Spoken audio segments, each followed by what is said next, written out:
कहते हैं जो लिखा है वही होगा।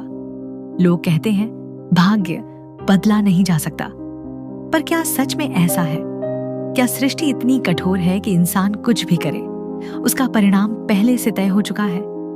नहीं, वेद कहते हैं पुरुषों ही कर्म फलस्य कर्ता, मनुष्य स्वयं अपने कर्म फल का निर्माता है। जब कोई व्यक्ति ब्रह्मांड के नियमों को समझ लेता है तो उसका जीवन स्वयं ब्रह्मांड की लय में बहने लगता है और तब उसका भाग्य भी उसी लय के अनुसार रूपांतरित हो जाता है। भाग्य कोई ऊपर से लिखा हुआ विधान नहीं है। वेद कहते हैं कर्मो ही दैवम, अर्थात कर्म ही भाग्य है। जो आज घट रहा है वह किसी अदृश्य लेख से नहीं, बल्कि हमारे ही किए गए कर्मों की प्रतिध्वनि से घट रहा है। हर विचार, हर भावना, हर कर्म ब्रह्मांड में एक कंपन बनकर फैलता है और वही कंपन समय आने पर हमारे पास लौट कर आता है। इसे ही ऋषियों ने कर्म फल कहा और आधुनिक विज्ञान इसे law of cause and effect कहता है। यह ब्रह्मांड संतुलन का खेल है। हर क्रिया की प्रतिक्रिया है, हर विचार की तरंग है, हर कर्म की दिशा है।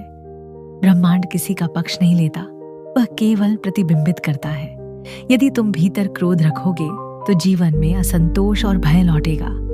यदि तुम भीतर शांति और सत्य रखोगे तो ब्रह्मांड भी वैसा ही वातावरण लौटाएगा। देखो, वेदों और पुराणों में यह सत्य बार बार दिखाई देता है। विश्वामित्र जो पहले राजा थे, तपस्या से उन्होंने ब्रह्मर्षि की उपाधि पाई। उन्होंने अपने ध्यान की शक्ति से त्रिशंकु स्वर्ग रचा, एक पूरा नया लोक। क्या यह भाग्य बदलना नहीं था? यह दर्शाता है कि जब चेतना का स्तर बदलता है तो नियति की दिशा भी बदल जाती है। वाल्मीकि पहले एक डाकू थे, लूटपाट और हिंसा से जीवन चलाते थे, पर जब उन्होंने साधना का मार्ग अपनाया तो वही व्यक्ति रामायण जैसे अमर ग्रंथ का रचयिता बना।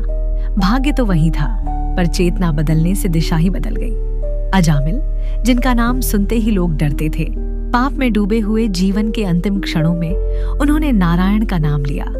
वह एक कंपन था, इतना पवित्र कि उसने उनके पूरे जीवन के कंपन बदल दिए। और आधुनिक दृष्टि से देखें तो यह ऊर्जा का परिवर्तन था, एक गहन नकारात्मक ऊर्जा एक क्षण में सकारात्मक आवृत्ति में परिवर्तित हो गई। यही है कंपन परिवर्तन का सिद्धांत, फ्रीक्वेंसी शिफ्ट, जिसे अब विज्ञान भी स्वीकार कर रहा है। सब कुछ ब्रह्म है, सब कुछ एक ही ऊर्जा है।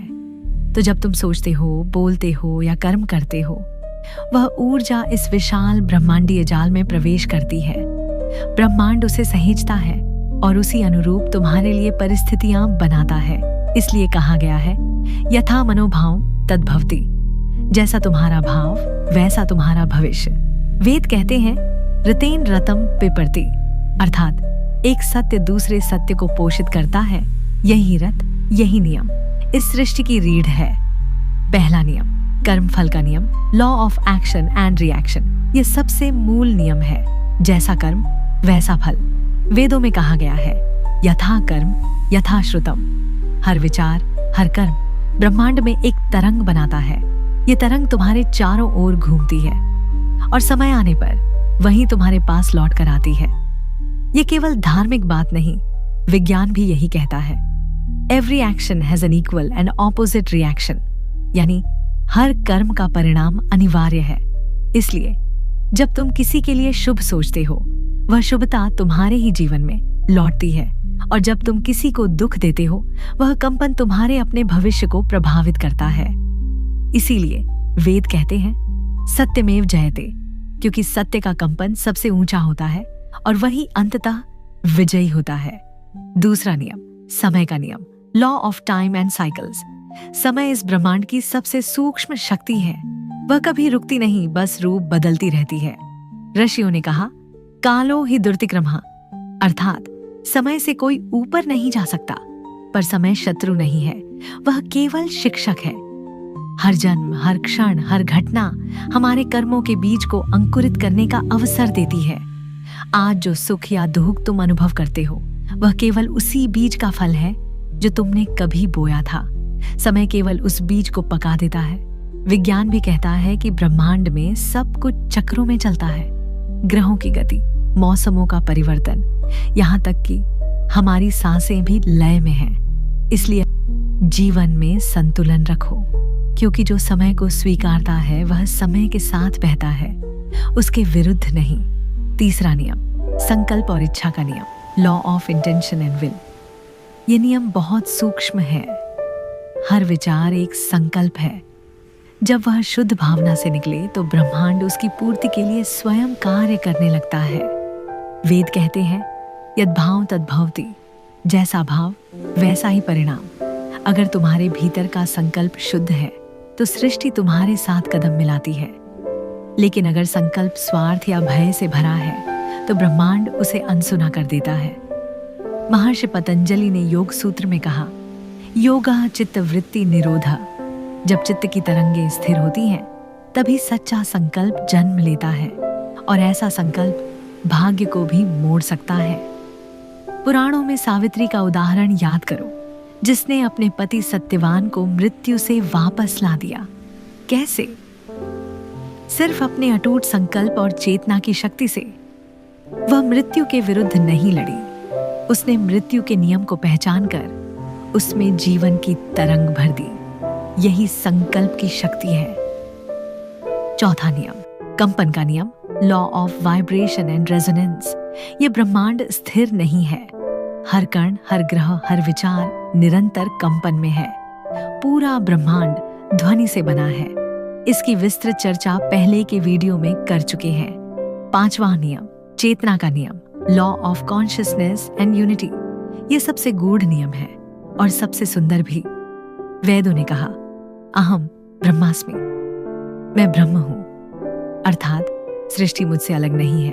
जब कोई व्यक्ति यह अनुभव कर लेता है कि ब्रह्मांड बाहर नहीं उसके भीतर है, तो उसका भय समाप्त हो जाता है।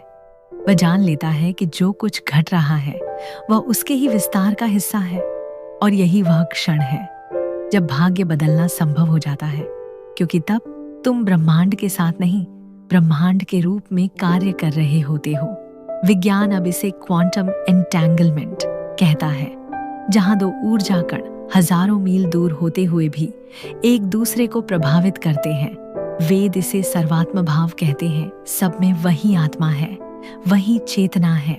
तो देखो, ब्रह्मांड किसी व्यक्ति के पक्ष में नहीं, वह केवल नियम के पक्ष में है। जो इन नियमों को जान लेता है वह अपना जीवन स्वयं रच सकता है। ये कहा जाता है, ईश्वर मौन है परंतु उत्तर देता है साधना के माध्यम से। ध्यान, जप और संकल्प ये केवल धार्मिक क्रियाएं नहीं है। ये वो विज्ञान है जो तुम्हारे भीतर की ऊर्जा को ब्रह्मांड की लय के अनुरूप लाते हैं। और जब ये लय एक हो जाती है तब तुम ब्रह्मांड से अलग नहीं रहते, स्वयं ब्रह्मांड बन जाते हो।